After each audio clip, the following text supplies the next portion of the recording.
Hello and welcome to episode 11 of the Bad News podcast. We welcome you in. Daniel, obviously myself, Ben. You can, of course, join us on all podcast platforms, Spotify, Apple Music, I think even Amazon, and, of course, visually on YouTube if you're watching. Hello.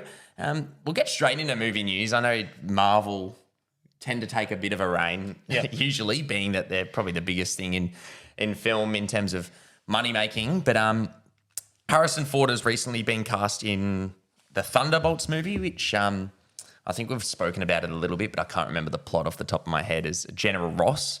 But then on top of that, they also announced that Blade had been delayed till September 6, 2024, Deadpool 3 till November 8th, 2024, Fantastic Four till Feb 2025, and then Secret Wars May 1st, 2026. So they all technically were delayed, I think, 6 months each. It's a fair while on all of it, isn't it?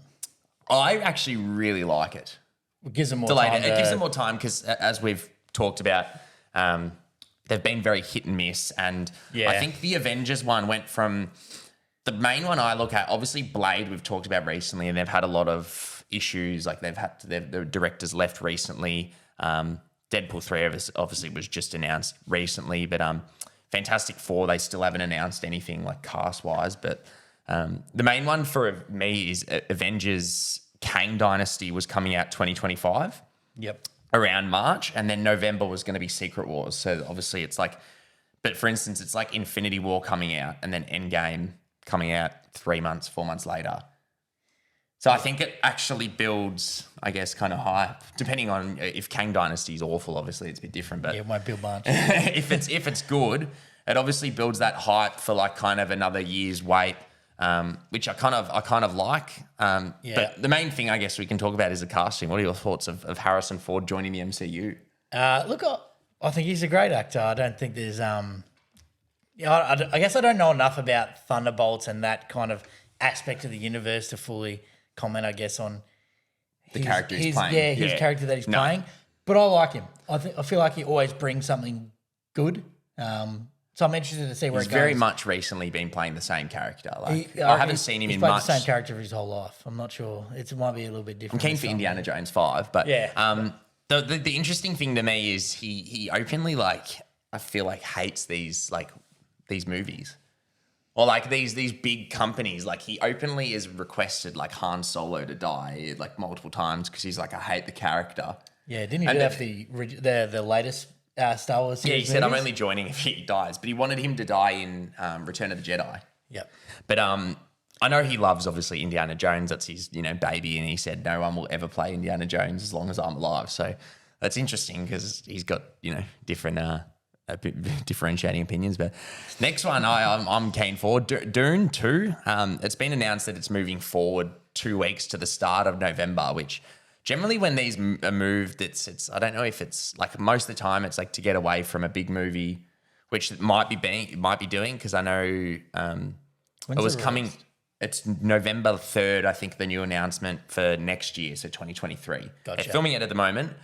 It was due to come out, I think, end of November, and I think they've actually moved it forward because I think Avatar 3 has a similar release date next year, being December 15th. So I have a feeling, which would be its like third week of Dune being out, but as we know, Dune did really quite well in terms of it was similar to like Kingsman back in the day, when like, I was more meaning like financially. Oh, yeah. Which it really needed to do well to get the green light. So I'm all for it because if it means that it's going to make a bit more money, I get to see it sooner and we get a third, by all means. This one, I don't know if you've ever seen the original, A Naked Gun. A new Naked Gun movie has been announced with Liam Neeson to star. Wow. But on top of that, I think the director of it is not Andy Samberg, but the other half of Lonely Island. Oh, okay. I can't remember. I think his name's Avi. There's two others. I think his name, Avi, I think he was. Yep. I'm all for this. Liam Neeson has obviously he plays, your typical action star recently. He's a very good dramatic actor, as we've seen, but he's actually got some comedy chops. I don't know about that. You've not seen anything? I just don't know because that's. I know he was in Love Actually back in the day, and that was a bit comedic. But he's been in some of those like meta comedy movies where it's like action, but it's kind of amusing. Yeah. Okay. Yep. I think with all actors as well, you have to have a sense of like comedy and timing as well, really. So like I feel like most actors would probably be a bit comedic unless you're Amy Schumer. But anyway, I want to hear your opinion on this. Transformers: Rise of the Beasts, which is the next Transformers film. Yep. It's been announced that Pete Davidson's not starring, but one of the characters. I think he's voicing an Autobot. But Michelle Yeoh, who is recently in main actress of Everything Everywhere All at Once. Oh, yeah. Yep. And Haley Steinfeld, who was the main girl in the Bumblebee movie, have all been penned to star in the film. I want to know your opinions on this because we have very strong opinions on The Last Night. But I actually really enjoyed the Bumblebee movie. Yeah, the one so with did I, John Cena, Yeah. and I actually really enjoyed that. And the first Transformers, I think, is very underrated still to this day. I actually love the first two a lot. I can't remember the second one, but the first one, I think, like visual effects wise, was before its time. And Bumblebee was really enjoyable. And if it brings back, obviously, Haley Steinfeld, which I really enjoyed her character, I'm not gonna lie, if they do like a Bumblebee type movie, I'm all for it. Yeah, I'm definitely keen for it. I feel like they've definitely put the kind of movie series on the rocks in some of their last ones. So it's probably they've kind of went away from Michael Bay, it seems. Yeah. So look, I've always loved the whole idea of Transformers and everything that goes on. So sign me up for more content. Just I'll be setting my expectations low based on the last fantastic movie that we may have watched together last night. Some of the greatest cinematography and right. I still thought you meant like yeah. No, I'm keen. I'm actually keen for it because like I think the guys behind the camera that are can't remember who, but the guys that are attached are really talented. And I think as soon as it differs from Michael Bay, like we did with Bumblebee, it was a lot more grounded and like a more human story rather than just this action bullshit.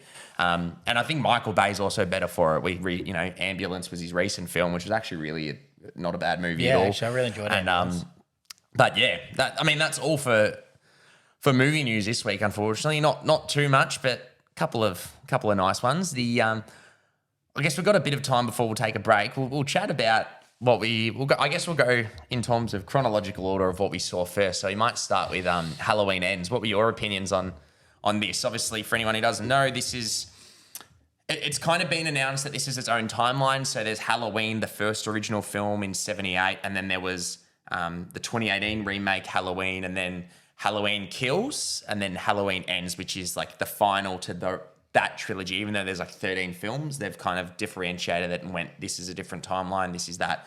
So I know it's obviously got a heap of like, it's a bit of a cult classic in a way, the first one. It's got a lot of fans. When I worked at a certain convention recently, there were a lot of people dressed up as Mike Myers. It's a very well-known thing. Cool.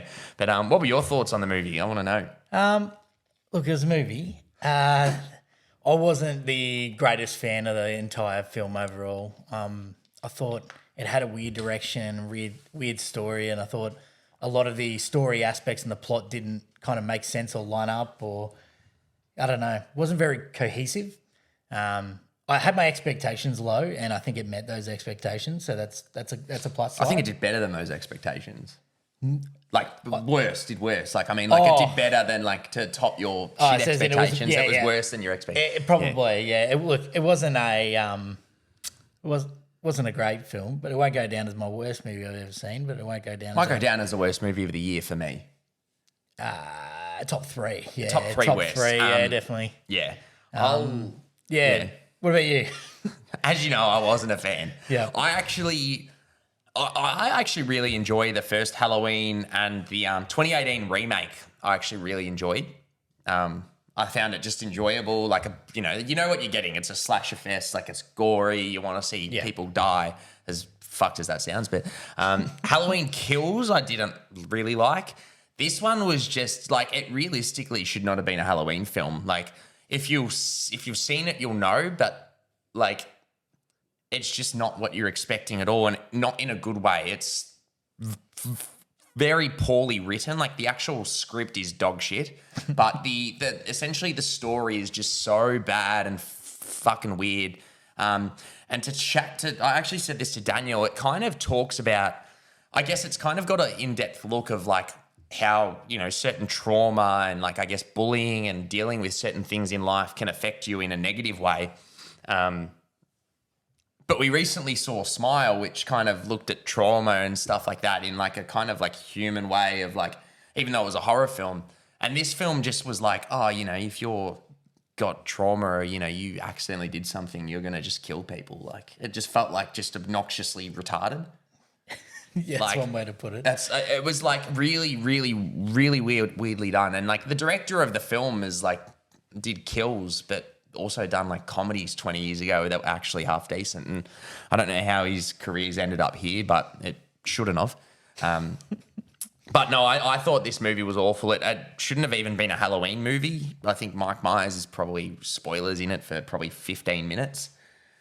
Not even. And it's more about someone, I don't know. It was poorly done. It was poorly shot. There were scenes where I felt like I was having a seizure, like obnoxiously just like flashing lights, like weird music. And it was just so weirdly done. And it was just like cringy. I kind of, something happened and you went to the toilet and I was like, that's one of the worst written scenes I've ever seen in cinema. I'm glad I left. And I literally, when you came back, you're like, oh, did I miss anything? I'm like, yeah, you missed a scene you didn't want to see. So you probably went at the right time. But can't sit here and go see it. I know it's released on streaming on Peacock, whatever that is in America.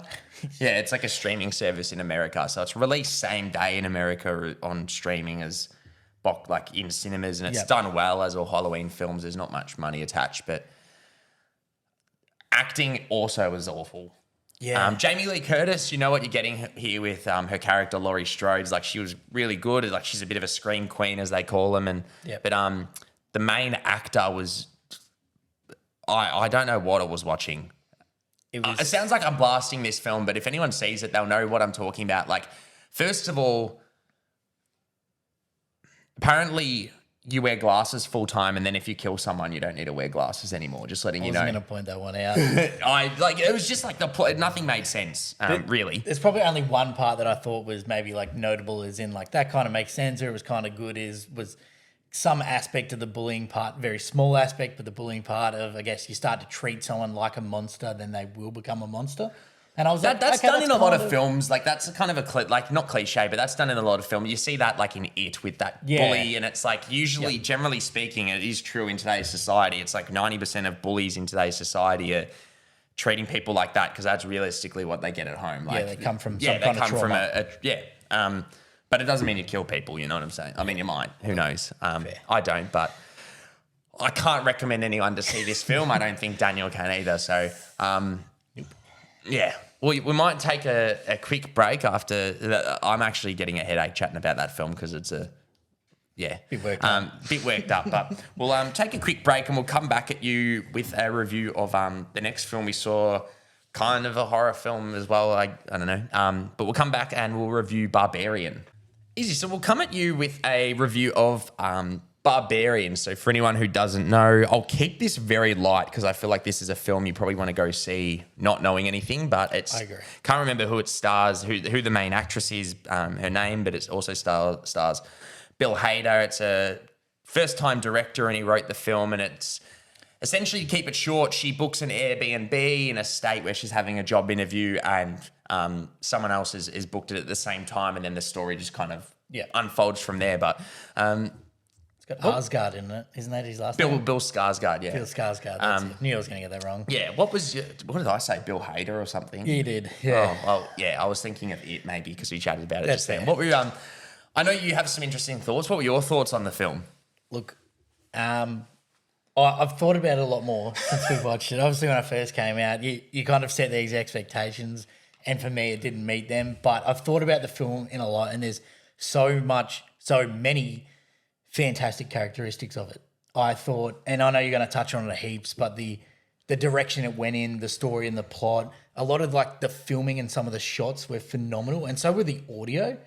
Like some of the distant sounds, and it was really creepy, like a bit unsettling. Yeah, it was very good, and I thought it was they chose a great location, and even the whole location in general, the setting that all the houses that are included on the street, I thought was like great in building that kind of story that we obviously unfolded. Well, building that world, Yeah. that world building in terms of where they are, Yeah, it had some underlying definitely horror aspects to it, that's for sure.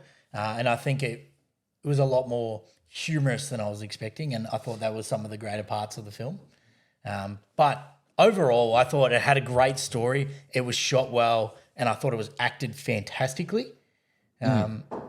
But yeah, definitely recommend to watch. Definitely go into it with an open mind. It'll probably, make things a lot clearer, a lot more enjoyable for yourself. But definitely worth a watch. Not knowing much about it. I know I kind of touch on what Daniel said. I know it's been out in America for roughly about a month now, and it's been getting really, really good reviews. So I was kind of saying, I'm really excited for this, and people are sitting there saying it's really, really scary. So I'm keen, but it wasn't really, to be fair. Like it was unsettling, but there was not like, it wasn't like, you're biting your fingernails, like it's a horror, like where you're just on the edge of your seat waiting for the next jump scare. In my perspective, I'm not really good with dark or like claustrophobic spaces, so I kind of found it a bit unsettling. Obviously not to go in spoilers or where it goes, but I actually agree. I thought the director, as I said, it's his first time writing a movie as well, and he's actually, I looked it up, and he was actually a comedy sketch writer.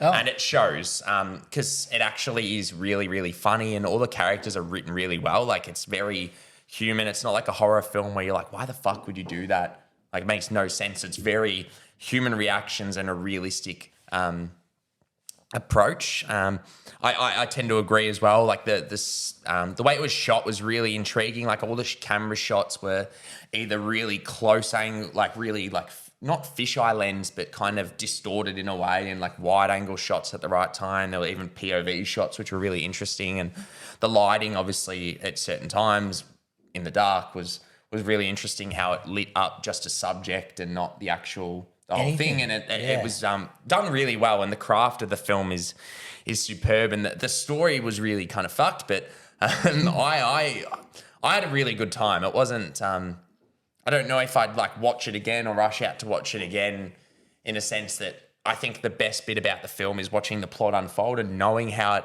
goes kind of probably takes a little bit away. So I don't know if it's like a rewatch film, but I definitely recommend it as like a theatre experience. I recommend 100% going and seeing it in the theatre, just because you get that like claustrophobic feel, and the audio design's really good, and you won't really obviously get that at a home situation unless you've spent $100,000 on a home theatre setup. But highly recommend. We were lucky enough to see an advanced screening, so I actually don't think it comes out till I think a week and a half or 2 weeks away in Melbourne or in Australia. So this will go out early to all you 8 people locally. So feel free to go watch that in a couple of weeks. But I'm really excited to touch on the next film, which we were also lucky to see. It's a Netflix film, which for anyone who doesn't know, which you probably don't, Netflix release all their movies through a couple of through a theatre chain locally. So we're lucky enough to see it in a theatre before it comes out on Netflix, I think later in the month. But it's a foreign film called All Quiet on the Western Front, based on a book that came out written by a German soldier. But yeah, I know you're obviously pretty keen to tackle this one, so I might take a chug of water if you want to go ahead. Yeah, thank you.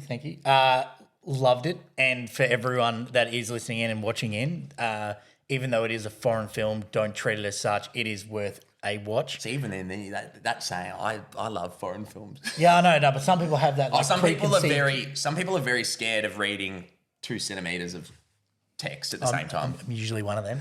But I'll tell you what, it's up there as one of the best movies I've seen ever, and it's definitely in my top 5 for the year. It was absolutely phenomenal. Every single aspect of it. It dealt with the kind of the trauma and all the pain that everyone went through as part of war, and it showed the cruelty of the whole situation and what the war to end all wars was like, and all the realism. Even though it was a first, yeah. Yeah, the war, and had one only a few years later, 20 years later, whatever it is. But Oh, it was so realistic. It was such a realistic take. There was no buttering you up. It wasn't no like, let's hide away from these sensitive topics or sensitive. It wasn't Hollywoodized. scenes. They weren't worried about anything. Not It at was, all. yeah. It was like, this is brutal honesty. This is what it's like. This is what they went through. These are the people going insane and having shell shock due to the circumstances they like undertook. It was, look, I loved the film. There's not a bad thing I could say about it. I thought every cast member, every one that acted, they were all fantastic. They did their roles fantastically. Not even sure that's a word, but they did well. All the audio design, the whole setting and everything, and just its aspect to its attention to detail was unreal. It was all almost practical. Like, there's not many moments you could sit there and go, that looked like CGI or anything. It all felt very real, yeah. I couldn't name one. Like, even the brutal scenes looked like that was like legit. Oh, I know. I was sitting there cringing, like not in a bad way, but like this is difficult to. I was enjoying to spectate. myself.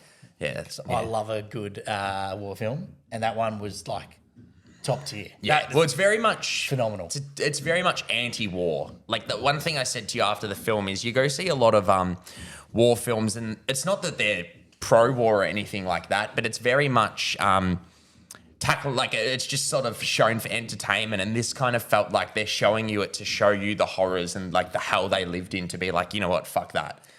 Today's society is too scared of a $5 piece of toast with a bit of avocado and almond milk if it might make them shit up sideways. But 17-year-olds 100 years ago. Yeah.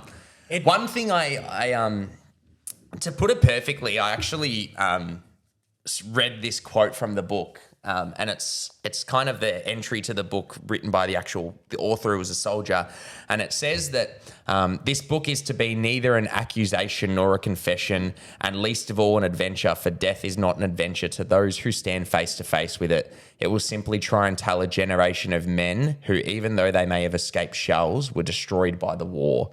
And I think that quote actually sums up the kind of movie perfectly in a way. It's really, really hard to watch, to be honest. Like, it's not what they deal with is really fucked, and it's all a true kind of story, obviously. So, well, at least I think it is obviously written by a soldier. I don't know if it's completely fiction or obviously some of it's made, but in terms of the performances, they were. There was not necessarily any standout. It's just they all brought their A game, and I beg anyone to go see, as you said, like some foreign films, like they don't get much love, really. Some of my favourite films the last 10 years have all been foreign films, and if you're able to get over that, the 2 centimetres of text, as I say, you really open yourself up to some incredible movies, and this is definitely one of them. It's probably one of the best war films I've ever seen, and probably the most brutal that I've seen.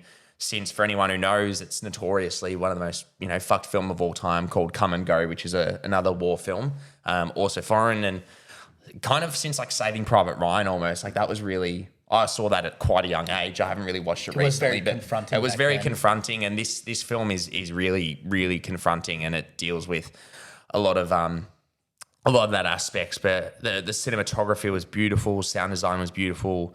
I don't really have any faults to say about it. It was just a magnificent movie, and I do beg anyone to go see it. I know it's hard because it is a Netflix film, but if you can find a cinema that is showing it, I beg you to see it, because it's a film that you want to watch in a cinema, similar to, as we spoke about on Barbarian. It's not exactly a film you probably want to sit and watch on your couch with your little sound bar. Like, it's definitely amplified by the speakers within a movie theater, and it was just beautiful. And I will probably go buy the book and read that. And I did tear up at one moment. It was I said this to one of my friends, Audie, and who also saw it with us, and Daniel, after the film, that it was its ability to show humanity in like such an inhumane situation as well was something to not kind of take lightly. It was